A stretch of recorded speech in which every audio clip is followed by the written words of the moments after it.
बच्चों, आज हम लोग पढ़ेंगे अध्याय 9 जैव अणु। तो जो बच्चे पहले वाले चैप्टर हमारे चैनल पर नहीं देखे हुए हमारे चैनल पर जाकर उस सभी अध्यायों का अध्ययन कर सकते हैं। चलिए आगे बढ़ते हैं। आज है अध्याय 9 जैव अणु। इस जीवमंडल में विविध प्रकार के जीव मिलते हैं। मस्तिष्क में यह प्रश्न उठता है कि क्या सभी जीव रासायनिक संगठन की दृष्टि से एक ही प्रकार के तत्वों एवं यौगिकों से मिलकर बने होते हैं? आप रसायन विज्ञान में सीख चुके होंगे कि तत्वों का विश्लेषण कैसे करते हैं। यदि पादप एवं प्राणी ऊतकों एवं सूक्ष्म जीव लेय में तत्वों का परीक्षण करें तो हमें कार्बन, हाइड्रोजन, ऑक्सीजन एवं अन्य तत्वों की एक सूची प्राप्त होती है जिनकी मात्रा जीव ऊतकों के प्रति इकाई मात्रा में भिन्न भिन्न होती है। यदि उपरोक्त परीक्षण निर्जीव पदार्थ जैसे भू प्रॉपर्टी के एक टुकड़े का करें तब भी हमें तत्वों का उपरोक्त सूची प्राप्त होती है। लेकिन उपरोक्त दोनों सूचियों में क्या अंतर है? सुनिश्चित तौर पर उनमें कोई अंतर नहीं मिलता। सभी तत्व जो भू प्रॉपर्टी के नमूने में मिलते हैं वे सभी जीव ऊतकों के नमूने में भी मिलते हैं।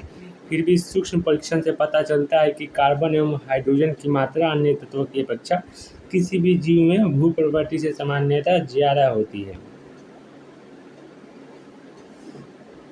अब रासायनिक संगठन का विश्लेषण कैसे करें? इस तरह से हम पूछ सकते हैं कि जीवों में कार्बनिक यौगिक किस रूप में मिलते हैं। उपरोक्त उत्तर पाने के लिए कोई व्यक्ति क्या करेगा?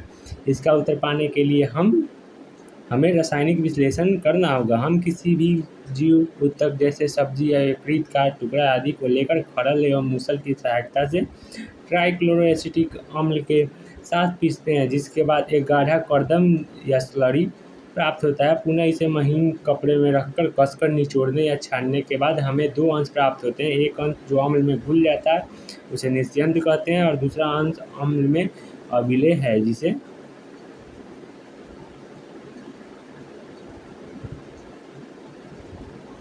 धारित कहते हैं। वैज्ञानिक ने अम्ल घुलनशील विभाग में हजारों कार्बनिक यौगिकों को प्राप्त किया। तुम्हें कुछ कक्षा में बताया जाएगा कि जीव ऊतकों के नमूने का विश्लेषण एवं इनमें मिलने वाले विशेषकर कार्बनिक यौगिकों की पहचान कैसे की जाती है।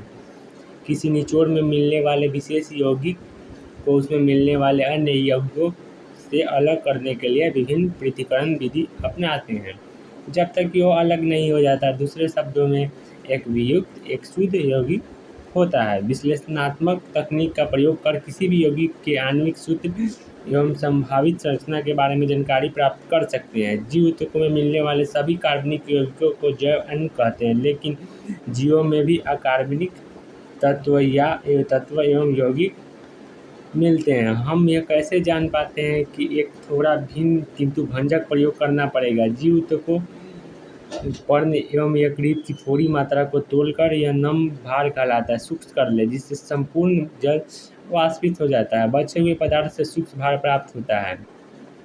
यदि ऊतकों को पूर्ण रूप से जलाया जाए तो सभी कार्बनिक यौगिक याक्सीकृत होकर गैसीय रूप (CO2) एवं जलवाष्प में अलग हो जाते हैं। बचे हुए पदार्थ को भस्म कहते हैं। इस भस्म में अकार्बनिक तत्व जैसे कैल्शियम, मैग्नीशियम आदि मिलते हैं। कार्बनिक यौगिक जैसे सल्फेट, फॉस्फेट आदि अम्ल घुलनशील अंश में मिलते हैं। इस कारण से तत्वीय विश्लेषण से किसी जीव ऊतक के तत्वीय संगठन की हाइड्रोजन, ऑक्सीजन, क्लोरीन, कार्बन आदि के रूप में जानकारी मिलती है। सारणी 9.1 में दिया गया है। यौगिकों के परीक्षण से जीव ऊतकों में उपस्थित कार्बनिक एवं अकार्बनिक यौगिकों के बारे में जानकारी मिलती है। रासायनिक विज्ञान के दृष्टिकोण से क्रियात्मक समूह जैसे एल्डिहाइड, कीटोन, एरोमेटिक यौगिकों आदि की पहचान की जा सकती है, किंतु जीव विज्ञान की दृष्टि से इन्हें अमीनो अम्ल, न्यूक्लियोटाइड, क्षार, वसा अम्ल इत्यादि में वर्गीकृत करते हैं। अमीनो अम्ल कार्बनिक यौगिक होते हैं जिनमें इसके एक ही कार्बन अल्फा कार्बन पर एक अमीनो समूह एवं एक अम्लीय समूह प्रतिस्थापित होते हैं। इस कारण इन्हें अल्फा अमीनो अम्ल कहते हैं। ये प्रतिस्थापित मीथेन है। 4 प्रतिस्थायी समूह 4 संयोजकता स्थल से जुड़े रहते हैं। ये समूह हाइड्रोजन, कार्बोक्सिल समूह, अमीनो समूह तथा विभिन्न परिवर्तनशील समूह जिसे आर समूह से व्यक्त करते हैं पाए जाते हैं। आर समूह की प्रकृति के आधार पर अमीनो अम्ल अनेक प्रकार के होते हैं। फिर भी प्रोटीन में पहले ये 9.1 1 और 9.2 देख लेते हैं क्या क्या दिया हुआ है। जीव एवं निर्जीव पदार्थों में पाई जाने वाली तत्व की तुलना। तो चलिए देखिए हाइड्रोजन कितना है भू प्रपट्टी पर प्रतिशत भार में 0.14, मनुष्य के शरीर में 0.5, कार्बन में 0.03 कार्बन है भू प्रपट्टी पर 0.03, मनुष्य शरीर में 18.5, ऑक्सीजन है भू प्रपट्टी पर 46.6% और मनुष्य शरीर में 65% होगा ऑक्सीजन।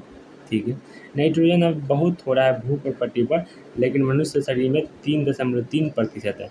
सल्फर है भू प्रपट्टी पर 0.03 और मनुष्य शरीर में 0.3। सोडियम है 2.8 और ये मनुष्य शरीर में 0.2। कैल्शियम है 3.6, मनुष्य शरीर में है 2. कैल्शियम है 3.6 भू प्रपट्टी में और मनुष्य शरीर में 1.5। मैग्नीशियम है 2.1 भू प्रपट्टी में और मनुष्य शरीर में 0.1। सिलिकॉन है 27.7% भू प्रपट्टी पर, मनुष्य शरीर में नगण्य है। CN राव द्वारा लिखित अंडरस्टैंडिंग केमिस्ट्री से उद्धारित विश्वविद्यालय प्रकाशन हैदराबाद, ये उन्हीं के द्वारा बताया गया है। अब जीव ऊतकों में पाए जाने वाले कार्बनिक अवयवों की सूची। सोडियम का सूत्र Na+ होता है, पोटेशियम का K+ होता है, कैल्शियम Ca++ होता है, मैग्नीशियम Mg++, जल का H2O, यौगिक NaCl, CaCO3, PO4 power 3 - SO4 power 2 - यहाँ ऊपर हम लोग पढ़ रहे थे कि प्रकृति के आधार पर अमीनो अम्ल अनेक प्रकार के होते हैं, फिर भी प्रोटीन में उपलब्धता के आधार पर ये किस प्रकार के होते हैं। प्रोटीन के अमीनो अम्ल में R समूह हाइड्रोजन या अमीनो अम्ल ग्लाइसिन, मेथिल समूह एलेनिन, हाइड्रोक्सी मेथिल या सीरीन आदि हो सकते हैं। 21 में से 3 को चित्र 9.1 में दर्शाया गया है, देखें अभी। अमीनो अम्ल के भौतिक एवं रासायनिक गुण मुख्यतः अमीनो, कार्बोक्सिल एवं R क्रियात्मक समूह पर निर्भर है।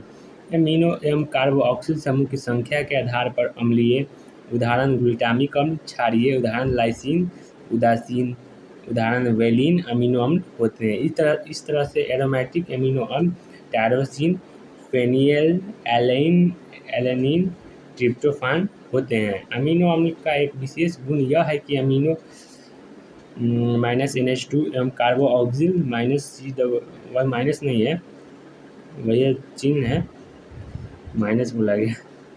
अमीनो होता है NH2 एवं कार्बोक्सिल है COOH।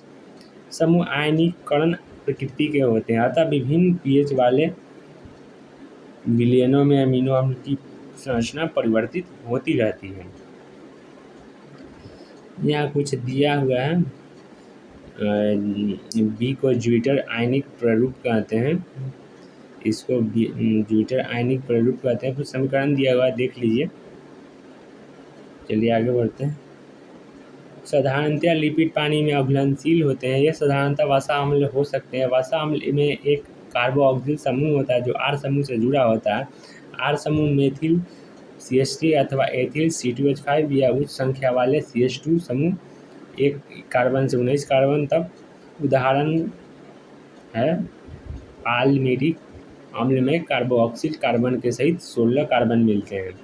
एरेकिडोनिन अम्ल में कार्बोक्सिल कार्बनिक सहित 20 कार्बन परमाणु होते हैं। वसा अम्ल संतृप्त कोष्ठ है, बिना द्विक अबंध कोष्ठबंध या असंतृप्त कोष्ठ में एक या एक से अधिक कार्बन द्विआबंध कोष्ठबंध प्रकार के हो सकते हैं। दूसरा साधारण लिपिड ग्लिसरॉल है जो ट्राईहाइड्रोक्सी प्रोपेन होता है। बहुत सारे लिपिड्स में ग्लिसरॉल एवं वसा अम्ल दोनों मिलते हैं। यहाँ पर वसा अम्ल ग्लिसरॉल से एस्टरीकृत होता है, तब वे मोनोग्लिसराइड, डाइग्लिसराइड तथा ट्राइग्लिसराइड हो सकते हैं। गलन बिंदु के आधार पर वसा या तेल कहलाते हैं। तेलों के गलनांक अपेक्षाकृत कम होता है, जैसे जिंजेली तेल, अतः सर्दियों में तेल के रूप में होते हैं। क्या आप बाजार में उपलब्ध वसा की पहचान कर सकते हैं? कुछ लिपिड्स में फास्फोरस एवं एक फास्फोरिलीकृत कार्बनिक यौगिक मिलते हैं। ये फास्फोलिपिड्स है जो कोशिका झिल्ली में मिलते हैं, जैसे लेजिथिन। कुछ ऊतक विशेष तौर तंत्रिका ऊतक में अधिक जटिल संरचना के लिपिड पाए जाते हैं। जीवों में बहुत सारे कार्बनिक यौगिक विषम चक्रीय वलययुक्त भी होते हैं। इनमें से कुछ नाइट्रोजन क्षार एडेनिन, गुआनिन, साइटोसिन, यूरेसिल एवं थाइमिन ये शर्करा से जुड़कर न्यूक्लियोसाइड बनाते हैं। यदि इनसे फॉस्फेट समूह भी शर्करा से स्थिरीकृत रूप में हो तो इन्हें न्यूक्लियोटाइड कहते हैं। एडेनोसिन, ग्वानोसिन, थाइमिडिन, यूरिडिन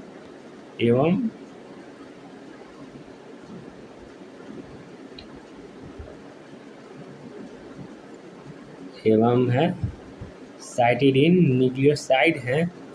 एडिनिलिक अम्ल, थाइमेडिलिक अम्ल, ग्वानिलिक अम्ल, यूरिडिलिक अम्ल, सीटिडिलिक अम्ल न्यूक्लियोटाइड्स हैं। न्यूक्लिक अम्ल जैसे डीएनए एवं आरएनए अनुवांशिक पदार्थ के रूप में कार्य करते हैं। कुछ ऊपर चित्र दिया हुआ है, उसको भी देख लेते हैं। जीव ऊतकों में पाए जाने वाले कम अनुभार के कार्बनिक यौगिक का चित्रात्मक प्रदर्शन। तो पहले ऊपर से स्टार्ट कर लेते हैं। देखिए, ये है ग्लूकोज का चित्र है। C6H12O6 होता है। ये है राइबोज C5H10O5 होता है। इसका चित्र देख लीजिए। ये दोनों शर्करा या कार्बोहाइड्रेट्स हैं। और ये है ग्लाइसिन, यहाँ H है तो ग्लाइसिन है, और यहाँ CH3 है तो एलेनिन है, और CH2OH है तो सीरीन है। ये अमीनो उनका तीनों उदाहरण है। ये पालमिटिक या वसा अम्ल है जिसमें 14 CH2 है, देख लीजिए। और यहाँ फिर ग्लिसरॉल दिया हुआ है। यहाँ CH2 बीच में CH साथ OH है, बाकी सब CH2 साइड में है OH। यहाँ ट्राइग्लिसराइड R1 R2 एवं R3 वसा अम्ल देख लीजिए पिक्चर में। यहाँ फास्फोलिपिड्स या लेजिडिन है, पिक्चर देख लीजिए। ये दोनों मतलब ये सब वसा एवं तेल या लिपिड्स हैं। ये है कोलेस्ट्रॉल का चित्र। और फिर नीचे आइए, ये है एडेनिन, ये है एडिनोसिन, ये है एडेनिलिक अम्ल, ये नाइट्रोजन क्षार है यूरेसिल, प्रीमिडीन में का है, वो सब प्यूरिन का था एडेनिन। ये है यूरेसिल है जो प्रीमिडीन का है, नाइट्रोजन क्षार है। ये यूरिडीन है, न्यूक्लियोटाइड्स है ये। चलिए पिक्चर देख चुके हैं, आगे बढ़ते हैं।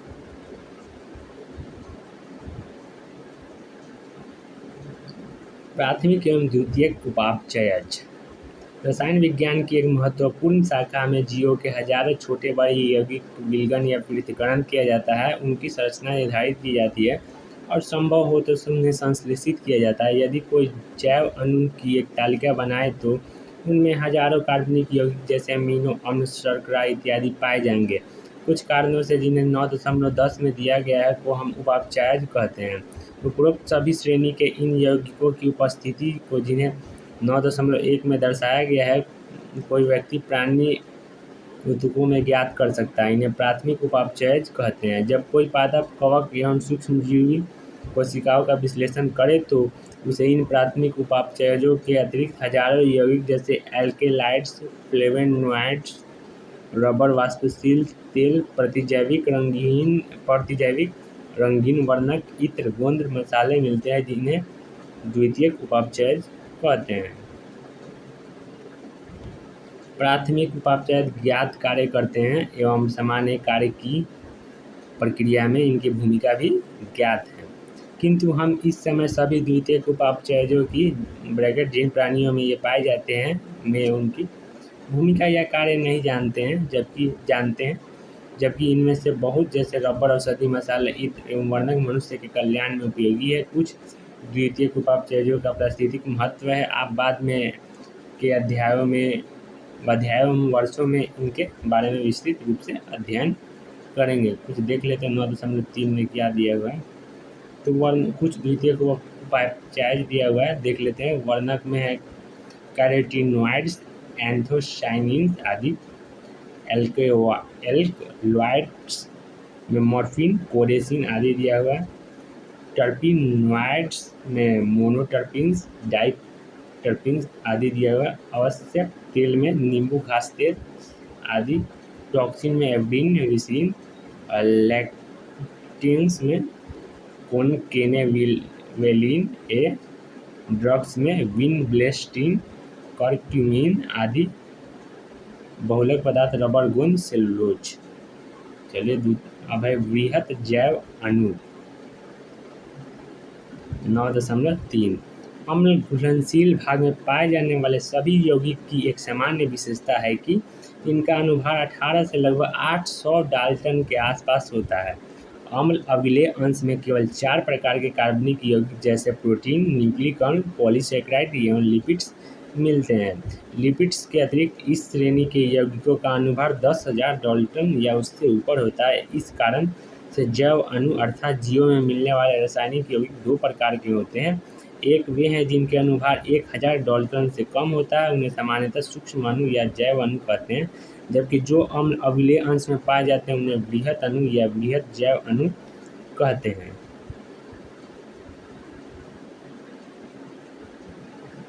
चलिए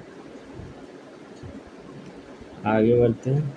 कुछ नई पिक्चर नहीं है। चलिए लिपिड्स के अतिरिक्त अम्लीय अंशों में पाए जाने वाले अणु बहुलक पदार्थ होते हैं। लिपिड्स जिनके अनुभार 800 से अधिक नहीं होते वे अम्ल अम्लीय अंश या वृहत आणविक अंश की श्रेणी में क्यों आते हैं? वास्तव में लिपिड्स कम अनुभार के यौगिक होते हैं। वे ऐसे ही नहीं मिलते बल्कि कोशिका झिल्ली और दूसरी झिल्लियों में पाए जाते हैं। जब हम ऊतकों को पीसते हैं तब कोशिकीय संरचना विघटित हो जाती है। कोशिका झिल्ली एवं अन्य दूसरी झिल्लियाँ टुकड़ों में विखंडित हो जाती है तथा पुटिका बनाती है जो जल में घुलनशील नहीं है। इस कारण से इन झिल्लियों के पुटिका के रूप में टुकड़े अम्ल अम्लीय भाग के साथ पृथक हो जाते हैं जो वृहत आणविक अंश का भाग होते हैं। सही अर्थ में लिपिड्स वृहत अणु नहीं है। अम्ल अम्लीय अंश वास्तव में कोशिका द्रव संगठन का भाग है। कोशिका द्रव एवं अंगों के वृहत अणु अम्ल अम्लीय अंश होते हैं। ये दोनों आपस में मिलकर जीव ऊतकों या जीवों का संगठन बनाते हैं। संक्षेप में यदि जीव ऊतकों में पाए जाने वाले रासायनिक संगठन के बहुलता की दृष्टि से श्रेणीबद्ध किया जाए तो हम पाते हैं कि जीवों में पानी सबसे सर्वाधिक बहुलता से मिलने वाले रसायन है। कुछ देख लेते हैं यहाँ क्या दिया हुआ है 9.4 तालिका में।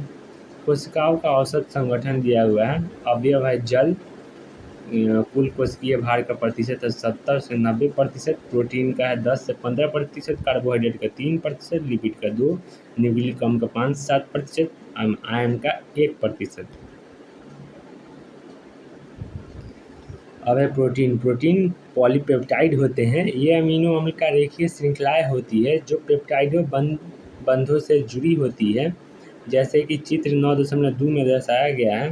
प्रत्येक प्रोटीन अमीनो अम्ल का बहुलक है। अमीनो अम्ल 20 प्रकार के होने से जैसे alanine, cysteine, proline, tryptophan, lysine आदि होते हैं। प्रोटीन समबहुलक नहीं बल्कि विषम बहुलक होते हैं।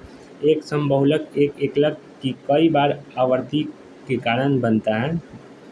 अमीनो अम्ल के बारे में यह जानकारी अति महत्वपूर्ण है, जैसा कि बाद में पोषण अध्याय में आप पढ़ेंगे कि कुछ अमीनो अम्ल स्वास्थ्य के लिए अति आवश्यक होते हैं जिनकी आपूर्ति खाद्य पदार्थों के द्वारा होती है। इस तरह आहार की प्रोटीन इन आवश्यक अमीनो अम्ल की स्रोत होती है। इस प्रकार से अमीनो अम्ल अनिवार्य या अनानिवार्य हो सकते हैं। अनानिवार्य वे होते हैं जो हमारे शरीर में बनते हैं, जबकि हम अनिवार्य अमीनो अम्ल की आपूर्ति अपने खाद्य पदार्थों से करते हैं। प्रोटीन जीवों में बहुत सारे कार्य करते हैं। पहले यहाँ देख लेते हैं इनमें से कुछ। पहले यहाँ देख लेते हैं तालिका 9.5 में क्या दिया हुआ है। तो यहाँ दिया हुआ है कुछ प्रोटीन एवं उनके कार्य। प्रोटीन और कार्य दिया हुआ है। प्रोटीन है कोलेजन, कार्य है अंतरकोशिकीय भरण पदार्थ, ट्रिप्सिन का एंजाइम, इंसुलिन हार्मोन, प्रतिजीव प्रतिजीव वही एंटीबायोटिक, किसी एंटीबॉडी इसी को संक्रमिता कर्ता से लड़ना, ग्राही होता है संवेदी, ग्रहण, सुनना, स्वाद, हार्मोन, स्वाद ये सब हार्मोन आदि। और है GLUT4 ग्लट 4 ग्लूकोज का कोशिका में परिवहन कार्य, यही है इसका। तो ऊपर में दिया इनमें कुछ पोषकों की कोशिका झिल्ली से होकर अभिगमन करने तथा कुछ संक्रामक जीव से बचाने में सहायक होती है और कुछ एंजाइम के रूप में होती है। तालिका 9.5 में देख सकते हैं, अभी देखें। पॉलीसेकेराइड अम्ल अम्लीय भाग में दूसरे श्रेणी के वृहत अणुओं की तरह पॉलीसेकेराइड का या कार्बोहाइड्रेट भी पाए जाते हैं। ये पॉलीसेकेराइड शर्करा की लंबी श्रृंखला होती है। यह श्रृंखला सूत्र की तरह या कपास के रेशे विभिन्न प्रकार के एकल सेकेराइड से मिलकर बने होते हैं। उदाहरण सेलुलोज की एक बहुलक पॉलीसेकेराइड होता है जो एक प्रकार के मोनोसेकेराइड जैसे ग्लूकोज का बना होता है। सेलुलोज एक समबहुलक है। इसका एक परिवर्तित रूप स्टार्च या मंड सेलुलोज से भिन्न होता है, लेकिन यह पादप ऊतकों में ऊर्जा भंडार के रूप में मिलता है। प्राणियों में एक अन्य परिवर्तित रूप होता है जिसे ग्लाइकोजन कहते हैं। यह इनुलिन फ्रुक्टोज का बहुलक है। एक पॉलीसेकेराइड श्रृंखला जैसे ग्लाइकोजन, यह इनुलिन है, का दाहिना सिरा अपचायक एवं बायां सिरा अनपचायक कहलाता है। यह शाखायुक्त होती है जो व्यंग्यचित्र जैसी दिखाई देती है। मंड में द्वितीय कुंडलीदार संरचनाएं मिलती है। वास्तव में मंड में आयोडीन अणु इसके कुंडलीय भाग से जुड़े होते हैं। आयोडीन अणु मंड से जुड़कर नीला रंग देता है।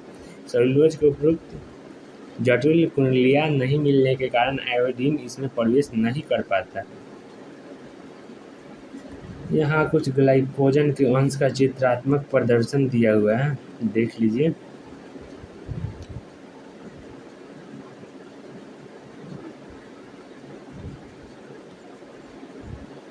अब आइए नीचे।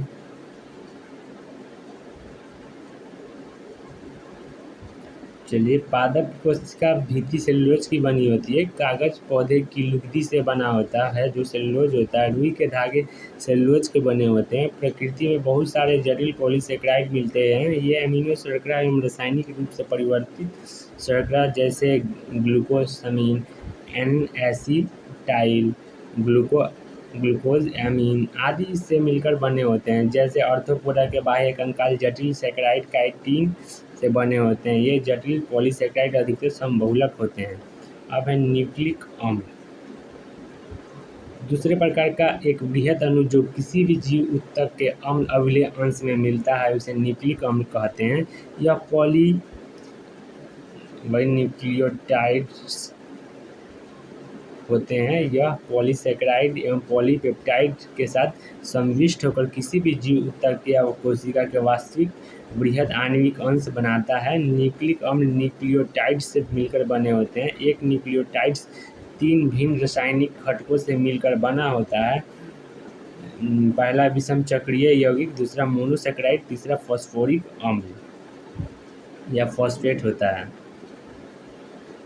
चित्र 9.1 में ध्यान दे तो पाएंगे कि न्यूक्लिक अम्ल में विषम चक्रीय यौगिक नाइट्रोजन क्षार जैसे एडेनिन, ग्वानिन, यूरासिल, साइटोसिन एवं थाइमिन होते हैं। एडेनिन एवं ग्वानिन प्रतिस्थापित प्यूरिन है तथा अन्य 3 प्रतिस्थापित पिरिमिडीन है। अब विषम चक्रीय वाले को क्रमशः प्यूरिन एवं पिरिमिडीन कहते हैं। पॉलीन्यूक्लियोटाइड में मिलने वाले शर्करा या तो राइबोज या पोस्ट में मोनोसेकेराइड पेंटोज या डीऑक्सीराइबोज होती है। जिस न्यूक्लिक अम्ल में डीऑक्सीराइबोज मिलता है उसे डीऑक्सीराइबोज न्यूक्लिक अम्ल या डीएनए एवं जिसमें राइबोज मिलता है उसे राइबोन्यूक्लिक अम्ल या आरएनए कहते हैं। अब है प्रोटीन की संरचना। जैसा कि पहले बताया गया है कि प्रोटीन विषम बहुलक होते हैं जो अमीनो अम्ल की लड़ियों से बने होते हैं। अणुओं की संरचना का अर्थ विभिन्न संदर्भों में भिन्न भिन्न होता है। अकार्बनिक रसायन में संरचना का संबंध आणविक सूत्र से होता है जैसे NaCl, MgCl2 आदि। कार्बनिक रसायन वही वैज्ञानिक जब अणुओं की संरचना जैसे बेंजीन, नैप्थलीन आदि को व्यक्त करते हैं तो वे हमेशा उसके द्विआयामी दृश्य को व्यक्त करते हैं। भौतिक विज्ञानी आणविक संरचना के त्रिआयामी दृश्य, जबकि जीव विज्ञानी प्रोटीन की संरचना 4 तरह से व्यक्त करते हैं। प्रोटीन में अमीनो अम्ल के क्रम एवं इसके स्थान के बारे में कि जैसा कि पहला, दूसरा, इसी प्रकार अन्य कौन सा अमीनो अम्ल होगा की जानकारी को प्रोटीन की प्राथमिक संरचना कहते हैं। चित्र 9.3 में देखें। कल्पना करें कि प्रोटीन एक रेखा है तो इसके बाएं सिरे पर प्रथम एवं दाएं सिरे पर अंतिम अमीनो अम्ल मिलता है। प्रथम अमीनो अम्ल को नाइट्रोजन सिरा अमीनो अम्ल कहते हैं, जबकि अंतिम अमीनो अम्ल को कार्बन सिरा अमीनो अम्ल कहते हैं या सी सिरा। प्रोटीन लड़ी हमेशा फैली हुई ढीठ छड़ी जैसी रचना नहीं होती। यह लड़ी कुंडली की तरह मुड़ी होती है, ब्रैकेट घूमती हुई सीढ़ी की तरह। वास्तव में प्रोटीन लड़ी कुछ का अंश कुंडली के रूप में व्यवस्थित होता है। प्रोटीन में केवल दक्षिणा आवर्ती कुंडलियाँ मिलती है, अन्य जगह पर प्रोटीन की लड़ी दूसरे रूप में मुड़ी हुई होती है। इन्हें द्वितीयक संरचना कहते हैं। 9.4 का ब में देखिए। इसके अतिरिक्त प्रोटीन की लंबी कड़ी अपने ऊपर ही उन के एक खोखले गोले के समान मुड़ी हुई होती है, जिसे प्रोटीन की तृतीयक संरचना कहते हैं। यह प्रोटीन के त्रिआयामी रूप को प्रदर्शित करता है। तृतीयक संरचना प्रोटीन के जैविक क्रियाकलापों के लिए नितांत आवश्यक है। कुछ प्रोटीन एक से अधिक पॉलीपेप्टाइड्स या उप इकाइयों के समूह होते हैं, जिस ढंग से प्रत्येक पॉलीपेप्टाइड्स या उप इकाई एक दूसरे के सापेक्ष व्यवस्थित होते हैं। उदाहरण गोले की सीधी लड़ी, गोले एक दूसरे के ऊपर व्यवस्थित होकर घनाभ या पट्टिका की संरचना आदि वे प्रोटीन के स्थापत्य को प्रदर्शित करती है, जिसे प्रोटीन का चतुष्क संरचना कहते हैं। वयस्क मनुष्य का हीमोग्लोबिन 4 खंडों का बना होता है। इसमें 2 एक दूसरे के समान होते हैं। 2 उपखंड अल्फा एवं 2 उपखंड बीटा प्रकार के होते हैं, जो आपस में मिलकर मनुष्य के हीमोग्लोबिन बनाते हैं। हम यहाँ चित्र देख लेते हैं। कार्टून द्वारा प्रदर्शित प्रोटीन की एक द्वितीयक संरचना एवं एक तृतीयक संरचना। तो आप देख लीजिए प्रोटीन की एक द्वितीयक संरचना यही है और ब है एक तृतीयक संरचना। और फिर देखते हैं और प्रोटीन की संरचना के विभिन्न स्तर। प्राथमिक संरचना पॉली द्वितीयक संरचना ये है, इसी से ये पॉलीपेप्टाइड्स है। ये द्वितीयक है beta pleated sheets alpha helix द्वितीयक संरचना में। और तृतीयक संरचना में देखिए हाइड्रोजन बॉन्ड या डाई सल्फाइड बॉन्ड यहाँ है। और चतुर्थ संरचना में देखिए देख रहे हैं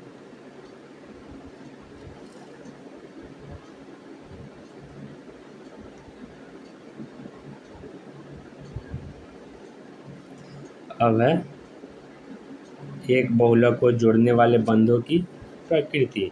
किसी भी पॉलीपेप्टाइड या प्रोटीन में अमीनो अम्ल पेप्टाइड बंध द्वारा जुड़े होते हैं, जो एक अमीनो अम्ल के कार्बोक्सिल COOH समूह एवं अगले अमीनो अम्ल के अमीनो समूह NH2 के बीच अभिक्रिया के उपरांत जल अणु के निकलने के बाद बनता है। इस प्रक्रिया को निर्जलीकरण कहते हैं। एक पॉलीसेकेराइड में मोनोसेकेराइड संभवतः ग्लाइकोसाइडिक बंध द्वारा जुड़े होते हैं। यह बंध भी निर्जलीकरण द्वारा बनता है। यह बंध आपस में 2 मोनोसेकेराइड के 2 कार्बन परमाणु के बीच बनता है। न्यूक्लिक अम्ल एक न्यूक्लियोटाइड के एक शर्करा का 3 कार्बन अनुवर्ती न्यूक्लियोटाइड के शर्करा के 5 कार्बन से फॉस्फेट समूह द्वारा जुड़ा होता है। शर्करा के फॉस्फेट एवं हाइड्रोक्सिल समूह के बीच का एक बंध एक एस्टर बंध होता है। एस्टर बंध दोनों तरफ मिलता आता है, इसे फॉस्फोडाइएस्टर बंध कहते हैं। न्यूक्लिक अम्लों में विभिन्न प्रकार के द्वितीयक संरचना मिलती है। उदाहरण अर्थ वाटसन क्रिक का प्रसिद्ध नमूना DNA का द्वितीयक संरचना को प्रदर्शित करता है। इस नमूने से स्पष्ट है कि DNA की एक दोहरी कुंडली के रूप में मिलता है। पॉलीन्यूक्लियोटाइड्स में दोनों लड़ियाँ प्रति समानांतर है, जो एक दूसरे की विपरीत दिशाओं में होती है। इनका मुख्य भाग शर्करा फॉस्फेट शर्करा श्रृंखला से बना होता है। नाइट्रोजन क्षार एक दूसरे की तरफ मुख किए हुए मुख्य भाग पर लगभग लंबवत प्रक्षेपित होते हैं। एक लड़ी के क्षार ए एवं जी अनिवार्यता दूसरे लड़ी के क्षार क्रमशः टी एवं सी से क्षार युग्म बनाते हैं। ए एवं टी के बीच 2 हाइड्रोजन बंध, जबकि जी एवं सी के बीच 3 हाइड्रोजन बंध होते हैं। प्रत्येक श्रृंखला एक घुमावदार सीढ़ी जैसी प्रतीत होती है। सीढ़ी का प्रत्येक पद क्षारों युग्म का बना होता है। सीढ़ी का प्रत्येक पद दूसरे पद से 360 के कोण पर घुमा होता है। कुंडली श्रृंखला के एक पूर्ण घुमाव में 10 पद या 10 क्षार युग्म पाए जाते हैं। इस तरह आप डीएनए का रेखाचित्र बनाने का प्रयास कर सकते हैं। एक पूर्ण घुमाव की लंबाई 34 एंगस्ट्रॉम होता है, जबकि 2 क्षार युग्मों के बीच खड़ी दूरी 3.4 एंगस्ट्रॉम, घुमाव 34 एंगस्ट्रॉम होता है मतलब, जबकि 2 क्षार युग्म के बीच खड़ी दूरी 3.4 एंगस्ट्रॉम होता है। उपरोक्त वर्णित विशेषता युक्त डीएनए को बीडीएनए कहते हैं। उच्च कक्षाओं में बताया जाएगा कि 1 दर्जन से भी अधिक प्रकार के डीएनए होते हैं, जिनका नामकरण वही संरचनात्मक विशेषता के आधार पर अंग्रेजी की वर्णमाला के आधार पर किया गया है। तो यहाँ देख सकते हैं उसका चित्र, डीएनए का द्वितीयक संरचना का चित्रात्मक प्रदर्शन। तो यहाँ देखिए 5-3 यहाँ देखिए 3 जो है 5 से, और 3 यहाँ जो 5 ये यहाँ है। देखिए यहाँ थाइमिन गुआनिन, ये देखिए ये डबल बंद या ट्रिपल बंद लगा है। ये 2 क्षारों के बीच का ये देखिए यहाँ का ये चित्र है। 9.9 शरीर अवयवों की गतिक अवस्था अपचय की संकल्पना। हम लोगों ने अब तक जो अध्ययन किया है उसके अनुसार जीव, चाहे वह साधारण जीवाणु कोशिका हो या मतलब प्रोटोजोआ पौधे या प्राणी हो, ये सभी हजारों कार्बनिक यौगिकों से मिलकर बने होते हैं। ये यौगिक या जैव अणु एक निश्चित सांद्रता में मिलते हैं। इन्हें मोल्स प्रति कोशिका या मोल्स प्रति लीटर आदि के रूप में व्यक्त करते हैं। अध्ययनों से एक जो प्रमुख जानकारी प्राप्त हुई है उसके अनुसार जैव अणुओं में हेर फेर होते रहता है। इससे तात्पर्य यह है कि ये लगातार दूसरे नए जैव अणुओं में परिवर्तित होते रहते हैं और दूसरे जैव अणुओं से मिलकर बनते रहते हैं। जीवधारियों में यह निर्माण एवं विखंडन रासायनिक अभिक्रिया द्वारा लगातार होता रहता है। सभी इन रासायनिक अभिक्रियाओं को उपापचय कहते हैं। सभी उपापचयी अभिक्रियाओं द्वारा जैव अणु का रूपांतरण होता रहता है। कुछ उपापचयी रूपांतरण के उदाहरण निम्न हैं।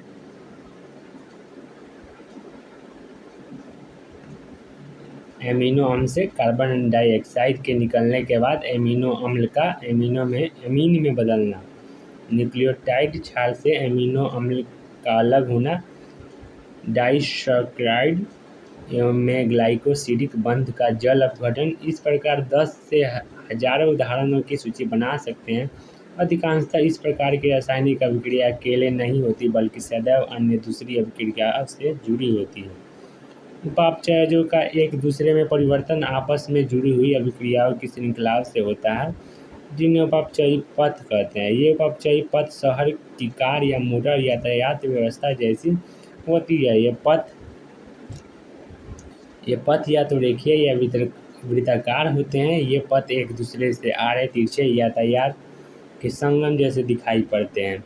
उपापचयज यातायात के कार या मोटर सदृश एक निश्चित वेग एवं दिशा में उपापचयी पथ से होकर गमन करते हैं। यह उपापचयज बहाव शरीर के घटकों की गतिक अवस्था कहलाती है। सबसे महत्वपूर्ण यह है कि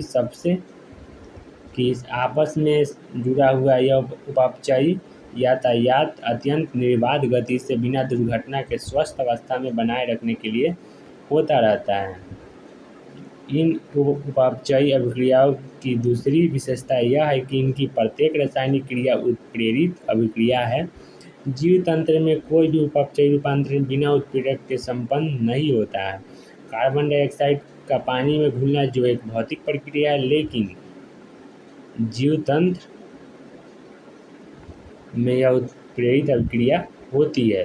उत्प्रेरक जो किसी उपापचयी रूपांतरण की गति को बढ़ाते हैं वे भी प्रोटीन होते हैं। ये प्रोटीन जिनमें उत्प्रेरण की क्षमता होती है इन्हें एंजाइम कहते हैं। अब है जीवों का उपापचयी आधार। उपापचयी पथ द्वारा साधारण पदार्थों से जटिल पदार्थ जैसे एसिटिक अम्ल से कोलेस्ट्रॉल का बनना एवं जटिल पदार्थों से सरल पदार्थों जैसे कंकाली पेशियों में सेलुलोज से लैक्टिक अम्ल का निर्माण होता रहता है। पहली प्रकार की प्रक्रिया को जैव संश्लेषण पथ या उपचयी पथ कहते हैं। दूसरी प्रक्रिया में अपचय या विखंडन होता है, इसलिए इसे अपचयी पथ कहते हैं। उपचयी पथों में ऊर्जा खर्च होती है। एमिनो अम्ल से प्रोटीन के निर्माण में ऊर्जा की आवश्यकता होती है। दूसरी तरफ अपचयी पथ द्वारा ऊर्जा मुक्त होती है, जैसे कंकाली पेशियों में जब ग्लूकोज लैक्टिक अम्ल में टूटता है तो ऊर्जा मुक्त होती है। यह उपापचयी पथ जिसके द्वारा ग्लूकोज से लैक्टिक अम्ल का निर्माण होता है 10 उपचयी चरणों में पूर्ण होता है तथा इसे ग्लाइकोलिसिस कहते हैं। ग्लाइकोलिसिस जीवों में विखंडन द्वारा निकलने वाली यह ऊर्जा रासायनिक बंध के रूप में संचित कर ली जाती है। अब है यह बंध ऊर्जा जब और जहां आवश्यक होती है, जैसे जैव संश्लेषण, पराशरण एवं यांत्रिक कार्य किए जाने पर इसका उपयोग किया जाता है। ऊर्जा की मुद्रा का सर्वाधिक महत्वपूर्ण स्वरूप जीव तंत्र में एक रसायन में बंध ऊर्जा के रूप में मिलता है, जिसे एडिनोसिन ट्राइफॉस्फेट एटीपी कहते हैं।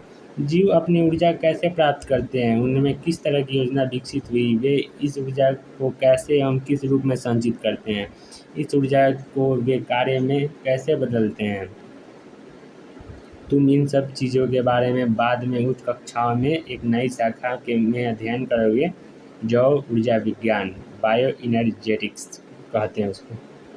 अब है जीव अवस्था। इस अवस्था में आप समझ चुके होंगे कि जीवों में उनके अनुसार एक निश्चित सांद्रता में हजारों रासायनिक यौगिक मिलते हैं, जिसे उपापचय या जैव अणु कहते हैं। उदाहरण और सामान्य स्वस्थ व्यक्ति में रक्त शर्करा की मात्रा 4.2 से 6.1 मिलीमोल, जबकि हार्मोन की नैनोग्राम प्रति मिलीलीटर होती है। सबसे महत्वपूर्ण तथ्य यह है कि जैविक तंत्र में सभी जीव एक स्थिर अवस्था में मिलते हैं, जिनमें सभी जैव अणुओं की एक निश्चित मात्रा होती है। ये जैव अणु एक उपापचयी प्रवाह में होती है। कोई भी रासायनिक या भौतिक प्रक्रिया स्वतः साम्य अवस्था को प्राप्त करती है। स्थिर अवस्था एक असाम्य अवस्था होती है। भौतिक सिद्धांत के अनुसार कोई भी तंत्र साम्य अवस्था में कार्य नहीं कर सकता। जैसे कि जीव हमेशा कार्य करते हैं, उनमें कभी भी साम्य अवस्था की स्थिति नहीं हो सकती। अतः जीव अवस्था एक असाम्य स्थायी अवस्था होती है जिससे कार्य संपन्न होता है। जीव प्रक्रिया एक लगातार प्रयास है जिसमें साम्य अवस्था से बचा जा सके।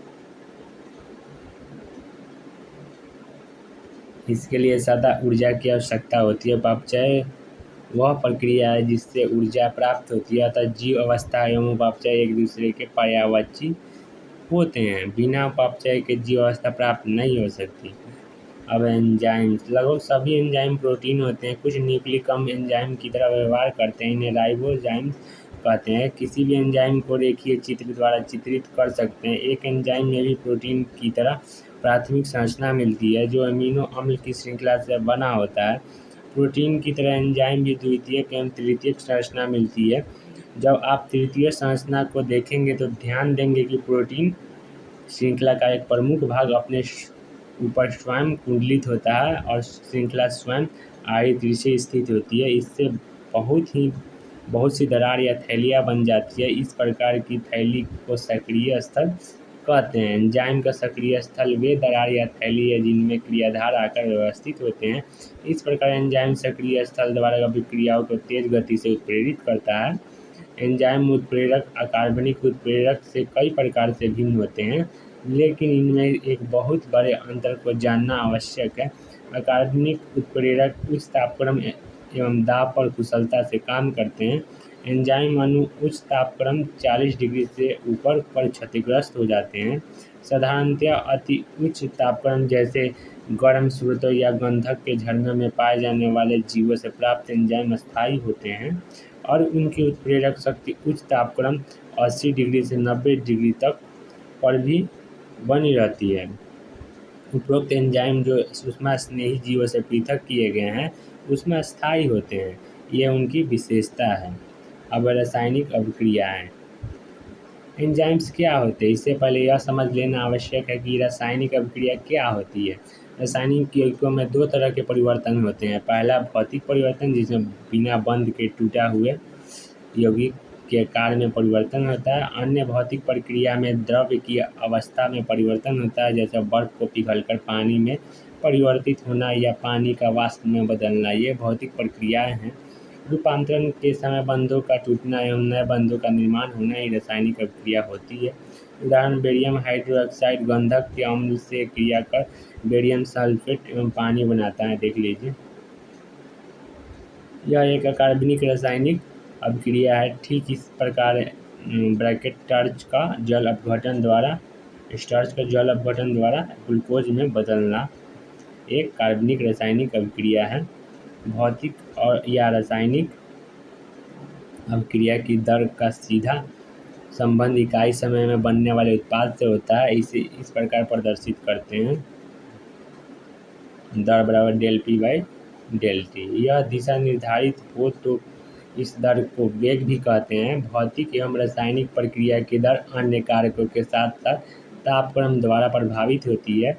एक सर्वमान्य नियम के अनुसार 10 डिग्री सेंटीग्रेड तापक्रम के बढ़ने या घटने पर अभिक्रिया की दर क्रमशः द्विगुणित या आधी हो जाती है। उत्प्रेरक अभिक्रिया उत्प्रेरित अभिक्रियाओं की अपेक्षा उच्च दर से संपन्न होती है, जबकि किसी एंजाइम द्वारा उत्प्रेरित अभिक्रिया की दर बिना उत्प्रेरण के संपन्न होने वाली अभिक्रिया से बहुत अधिक होती है।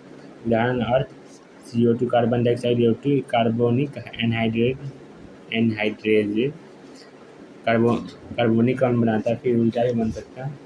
यह अभिक्रिया बहुत मंद गति से होती है, जिसमें 1 घंटे में कार्बनिक अम्ल के 200 अणुओं का निर्माण होता है। लेकिन उपरोक्त अभिक्रियाओं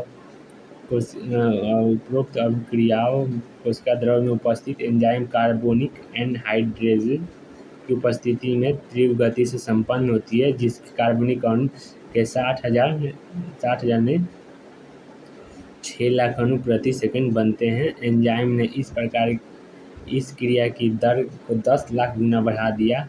एंजाइम की यह शक्ति वास्तव में अविश्वसनीय लगती है। हजारों प्रकार के एंजाइम होते हैं जो विशेष प्रकार के रासायनिक एवं उपापचयी अभिक्रिया को उत्प्रेरित करते हैं। बहुचरणीय रासायनिक अभिक्रियाओं में जहाँ प्रत्येक चरण एक ही जटिल एंजाइम या विभिन्न प्रकार के एंजाइम से उत्प्रेरित होते हैं, तो उन्हें उपापचयी पथ कहते हैं। जैसे उदाहरण ग्लूकोज 2-पाइरुविक अम्ल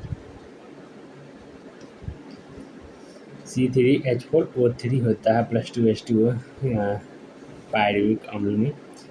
और फिर ग्लूकोज से पाइरुविक अम्ल का निर्माण एक रासायनिक पथ द्वारा होता है, जिसमें 10 विभिन्न प्रकार के एंजाइम उपापचयी अभिक्रिया को उत्प्रेरित करते हैं। आप अध्याय 14 में उपरोक्त अभिक्रियाओं के बारे में अध्ययन करेंगे। इस अवस्था में आपको जान लेना चाहिए कि एक ही उपापचयी पथ एक या दो अतिरिक्त अभिक्रियाओं के द्वारा विभिन्न प्रकार के उपापचयी उत्पाद बनाते हैं। हमारी कंकाली पेशियों में अनाग्रही स्थिति में लैक्टिक अम्ल का निर्माण होता है, जबकि सामान्य ऑक्सीय स्थिति में पाइरुविक अम्ल का निर्माण होता है। खमीर में किण्वन के दौरान उपरोक्त पथ द्वारा इथेनॉल या अल्कोहल का निर्माण होता है। विभिन्न दशाओं में विभिन्न प्रकार के उत्पाद का निर्माण संभव है। एंजाइम द्वारा उच्च दर से रासायनिक रूपांतरण कैसे होता है भाई? इसे समझने के लिए एंजाइम के बारे में थोड़ा विस्तृत अध्ययन करना पड़ेगा। सक्रिय स्थल के बारे में हम पहले ही पढ़ चुके हैं। रासायनिक या उपापचयी रूपांतरण एक अभिक्रिया होती है जो रसायन उत्पाद में रूपांतरित होता है। इसे क्रियाधार कहते हैं। एंजाइम जो एक सक्रिय स्थल सहित एक त्रिविम संरचना की प्रोटीन है जो एक क्रियाधार को उत्पाद में बदलता है। सांकेतिक रूप में इसे निम्न ढंग से चित्रित कर सकते हैं। क्रियाधार से उत्पाद। क्रियाधार एस एंजाइम के सक्रिय स्थल जो दरार या पुटिका के रूप में होता है से जुड़ जाता है। क्रियाधार सक्रिय स्थल की ओर जाते हैं। इस प्रकार आवश्यक एंजाइम क्रियाधार सम्मिश्र ईएस का अविकल्पीय निर्माण होता है। ई एंजाइम को प्रदर्शित करता है। इस समूह का निर्माण एक अल्पकालिक घटना है। क्रियाधार एंजाइम के सक्रिय स्थल से जुड़ने की अवस्था में क्रियाधार की नई संरचना का निर्माण होता है, जिसे संक्रमण अवस्था या संरचना कहते हैं। इसके बाद शीघ्र ही प्रत्याशित बंध के टूटने या बनने के उपरांत सक्रिय स्थल से उत्पाद अवमुक्त होता है। दूसरे शब्दों में क्रियाधार की संरचना उत्पाद की संरचना में रूपांतरित हो जाती है। रूपांतरण का यह पथ तथा कथित संक्रमण अवस्था के द्वारा होता है। अस्थायी क्रियाधार एवं उत्पाद के बीच में बहुत सारी रूपांतरित संरचनात्मक अवस्था हो सकती है।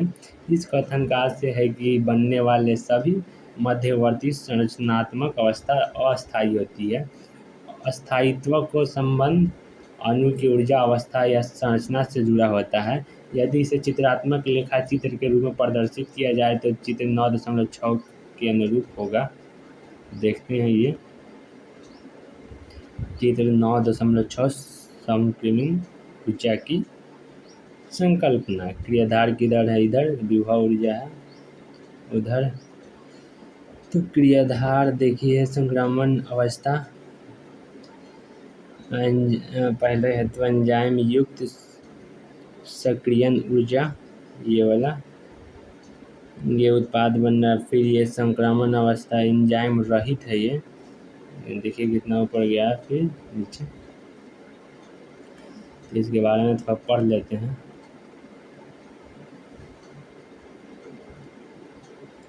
वाई अक्ष अंतर्निहित ऊर्जा अंश को व्यक्त करता है। एक्स अक्ष संरचनात्मक रूपांतरण की या वह अवस्था जिसका निर्माण मध्यवर्ती संरचना द्वारा होता है की प्रगति को व्यक्त करता है।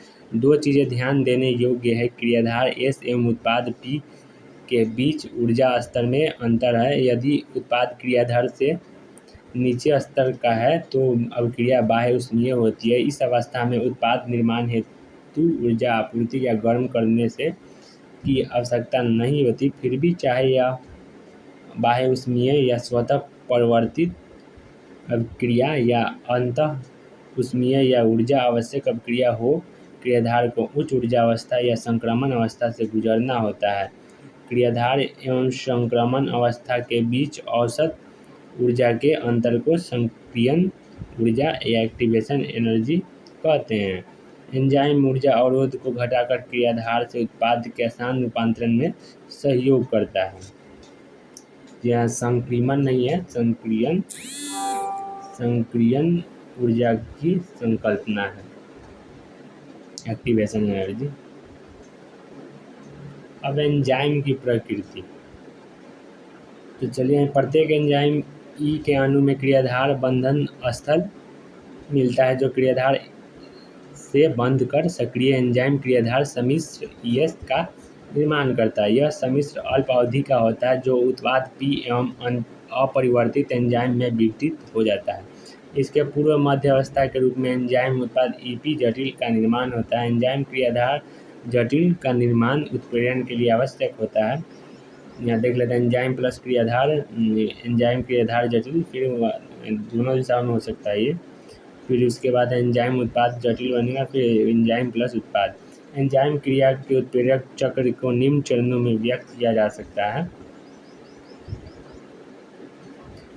सर्वप्रथम क्रियाधार सक्रिय स्थल में अव्यवस्थित होकर एंजाइम के सक्रिय स्थल से बन जाता है। बनने वाले क्रियाधार एंजाइम के आकार में इस प्रकार से बदलाव लाता है कि क्रियाधार एंजाइम से मजबूती से बन जाता है। एंजाइम का सक्रिय स्थल अब क्रियाधार के काफ़ी समीप होता है, जिसके परिणाम स्वरूप क्रियाधार के रासायनिक बंध टूट जाते हैं और नए एंजाइम उत्पाद जटिल का निर्माण होता है। एंजाइम नवनिर्मित उत्पाद को अवमुक्त करता है एवं एंजाइम स्वतंत्र होकर क्रियाधार के दूसरे अणु से बनने के लिए तैयार हो जाते हैं। इस प्रकार पुनः उत्प्रेरक चक्र प्रारंभ हो जाता है। 9.12 के 4 एंजाइम क्रियाविधि को प्रभावित करने वाले कारक। जो कारक प्रोटीन के तृतीयक संरचना को परिवर्तित करते हैं वे एंजाइम की सक्रियता को भी प्रभावित करते हैं, जैसे तापक्रम, पीएच। क्रियाधार की सांद्रता में परिवर्तन या किसी विशिष्ट रसायन का एंजाइम से बंधन उसकी प्रक्रिया को नियंत्रित करते हैं। तापक्रम एवं पीएच।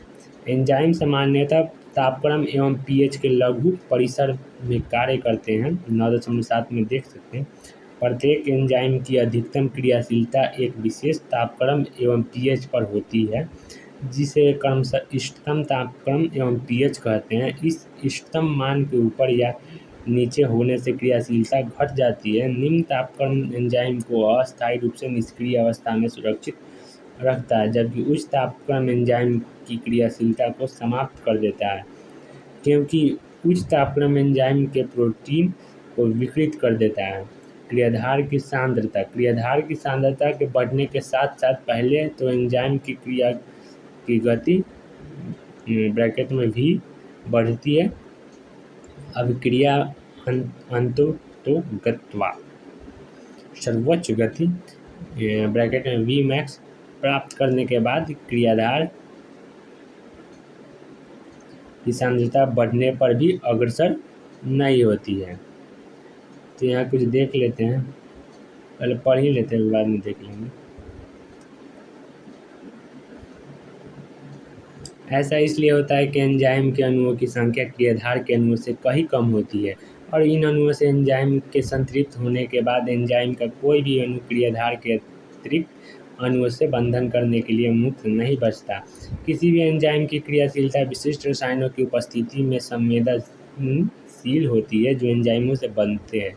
जब रसायन का एंजाइम से बनने के उपरांत इसकी क्रियाशीलता बंद हो जाती है, तब इस क्रिया को संदमन एवं उस रसायन को संदमक कहते हैं। संदमन को इनहिबिटेशन और संदमक को इनहिबिटर। जब संदमक अपनी आणविक संरचना में क्रियाधार से काफ़ी समानता रखता है और एंजाइम की क्रियाशीलता को संदमित करता है तो इसे प्रतिस्पर्धात्मक संदमन कहते हैं। संदमक की क्रियाधार से निकटतम संरचनात्मक समानता के फलस्वरूप यह क्रियाधार से एंजाइम के क्रियाधार बंधक स्थल से बनते हुए प्रतिस्पर्धा करता है। परिणाम स्वरूप क्रियाधार बंधक स्थल से बन नहीं पाता, जिसके फलस्वरूप एंजाइम क्रिया मंद पड़ जाती है। उदाहरण के लिए सक्सिनिक डिहाइड्रोजिनेज का मेलोनेट द्वारा संदमन, जो संरचना में क्रियाधार सक्सिनेट से निकट की समानता रखता है। इस ऐसे प्रतिस्पर्धी संदमकों का अक्सर उपयोग जीवाणु जन्य रोगजनकों के नियंत्रण हेतु किया जाता है। अच्छी तरह देख लेते हैं। और है पीएच एंजाइम की सक्रियता, ये ऐसा है। और तापक्रम एंजाइम की सक्रियता में ग्राफ ऐसा है। और फिर Km या क्रिया का वेग, यही सब है। भी अधिकतम बाई 2 यहाँ, तो इसका ग्राफ ऐसे है। एस से क्रियाधार की सांद्रता, क्रियाधार का वेग या पीएच, ये क्रियाधार का वेग वही है। अब चलिए, क्रियाधार की सांद्रता का एंजाइम सक्रियता पर परिवर्तन का प्रभाव यही है। ये इसका चित्र ऐसे है। अब चलिए आगे बढ़ते हैं। अब है एंजाइम का नामकरण एवं वर्गीकरण।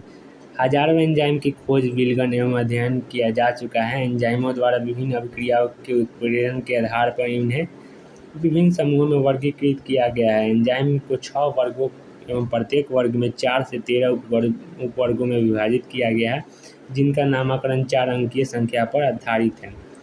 ऑक्सीडोरीडेक्टेज या dehydrogenase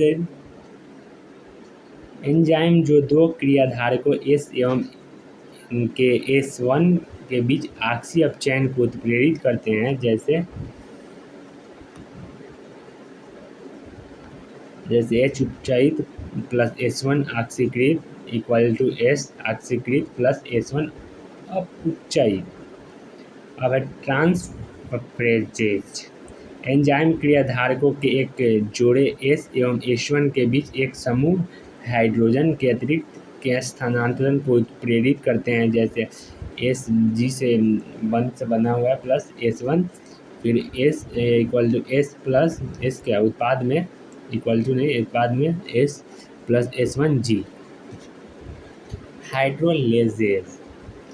enzyme ester ether peptide glycosidic carbon carbon carbon halide या फास्फोरस नाइट्रोजन बंधों का जल अपघटन करते हैं। लाइजेज। जल अपघटन के अतिरिक्त विधि द्वारा एंजाइम क्रियाधारकों से समूहों के अलग होने को उत्प्रेरित करते हैं, जिसके फलस्वरूप द्वि बंधों का निर्माण होता है। देख लीजिए पिक्चर में। अब आइसोमेरेज। वे सभी एंजाइम जो प्रकाशीय ज्यामितीय एवं स्थायी स्थितीय समवायों के अंतर रूपांतरण को उत्प्रेरित करते हैं। लाइगेजेज। एंजाइम दो यौगिकों के आपस में जुड़ने के उत्प्रेरित करते हैं, जैसे एंजाइम जो carbon oxygen carbon sulphur carbon nitrogen एवं फास्फोरस ऑक्सीजन बंधों के निर्माण के लिए उत्प्रेरित करते हैं।